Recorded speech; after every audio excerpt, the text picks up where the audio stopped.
নমস্কার বন্ধুরা, আজকে নীলিমা কুকিং শো থেকে আমি আজকে এই যে কচুর পাতা নিয়ে এসেছি। কচুর পাতার টক বানাবো, দেখতে থাকুন আপনারা আমি কিভাবে বানাই। আমি এখন কাটবো, কেটে রেডি করব, তারপর আমি বানাতে শুরু করবো। আপনারা দেখতে থাকুন। কেটে নিয়েছি, এবার আমি ধুয়ে রেডি করছি। কি দিয়ে বসাবো, কিভাবে বসাবো আপনারা দেখতে থাকুন।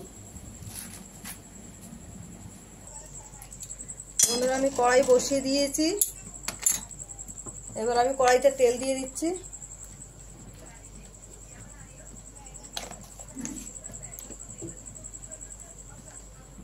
বন্ধুরা, আমার তেল গরম হয়ে গেছে, দিয়ে দিলাম সরষে।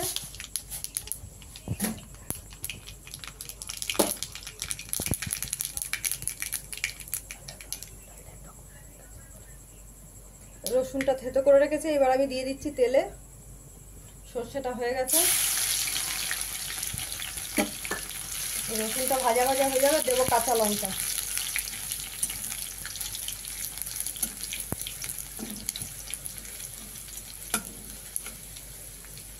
এবার আমি দিয়ে দেবো খানিকটা কাঁচা লঙ্কা, কারণ কচু তো, কচুর পাতা একটু ঝাল ঝাল করতে হবে।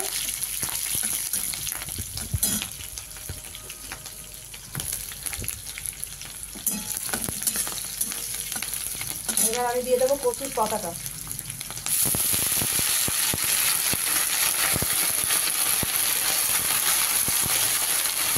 আস্তে আস্তে কমে যাবে, যত গলবে তত কমে যাবে। এখন কড়াই উঠে যাবে।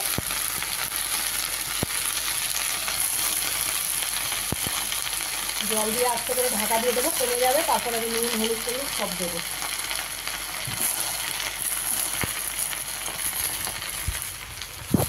বন্ধুরা, এবার আমি আলগা করে দেখছি, আধা সেদ্ধ হয়েছে। এটা পুরো গলে লেই হয়ে যাবে, একদম মাখা মাখা হয়ে যাবে। তেল বেরিয়ে আসবে, ভাজা ভাজা হতে হতে পুরো গলা হবে। এবার দিয়ে দেবো নুন হলুদটা।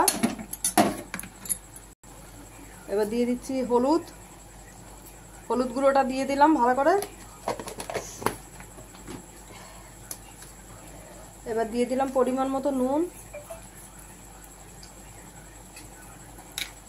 নেড়ে মেখে দেবো এটাকে ভালো করে, দিয়ে আবার ঢাকা দিয়ে দেবো। নামানোর আগে তেঁতুল দিয়ে দেবো। বন্ধুরা, আর 1 চামচ আমি লঙ্কার গুঁড়ো দিয়ে দিচ্ছি। একটু কচু শাক তো, একটু ঝাল ঝাল করার জন্য, কারণ না হলে বলা যায় না। এবার আমি ঢেকে দিচ্ছি বন্ধুরা। দেখছি বন্ধুরা, এবার আমি ঢাকা খুলে কি অবস্থা, মোটামুটি হয়ে এসছে সেদ্ধ। এবার আমি আলগা করে এটাকে রসটা টানাবো, আর একটু মাখা হলে তারপর তেঁতুলটা দেবো। এবার আলগা করে রসটা টানাবো, কারণ ঢাকা দিয়ে দিলে বেশি টাইম লাগবে রস টানতে, আর ঢাকা লাগবে না। আর তেঁতুলটা একটু পরে দিয়ে দেবো, দেখতে থাকুন। এবার আমি তেঁতুলটা দিয়ে দিলাম পরিমাণ মতন।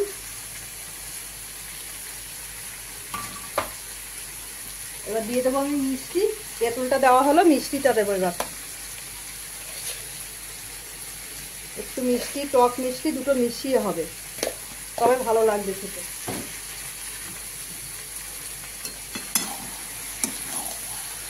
এবার এটাকে রসটা নিতে হবে পুরো।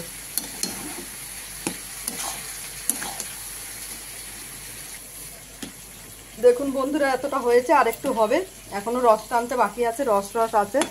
একদম রস টেনে পুরো ভাজা ভাজা হয়ে যাবে, না হলে গাল চুলকাতে পারে। তার জন্যই একদম রস টানিয়ে করতে হবে।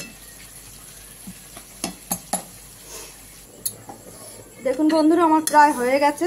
এবার আমি আস্তে আস্তে বন্ধ করে দেবো। একদম দেখেছেন কি সুন্দর হয়েছে, খেতেও হেভি টেস্ট হয়। নুন হালকা টক, হালকা মিষ্টি, খুব সুন্দর, একদম ড্রাই করে ভাজা। এটাকে কচুর পাতার টক বলে। কচুর পাতা দিয়ে এটা করেছি। খুব মশলাও কি দিলাম আপনাদের দেখালাম। মশলা কোনো কিছু না, খালি রসুন, নুন, হলুদ আর কাঁচা লঙ্কা, একটু লঙ্কার গুঁড়ো, আর তেঁতুল আর মিষ্টি, ব্যাস, আর কিচ্ছু নয়। হ্যাঁ, এবার আমি নামিয়ে নিচ্ছি। আমার হয়ে গেছে। বন্ধুরা দেখে নিন কি সুন্দর হয়েছে, কালারটা দেখলে আপনার খেতে ইচ্ছা হচ্ছে। আর নীলিমা কুকিং শোটাকে আপনারা দেখে নেবেন। নীলিমা কুকিং শো বলে ইউটিউবে চ্যানেল খোলা আছে, আপনারা যারা ফেসবুকে আছেন তারা দেখতে চাইলে ওটাকে সার্চ করবেন, বেরিয়ে আসবে। লাইক কমেন্ট শেয়ার করে দেবেন, সাবস্ক্রাইব করে নেবেন, দেখবেন ওখানে আমি চ্যানেল খোলা আছে আমার।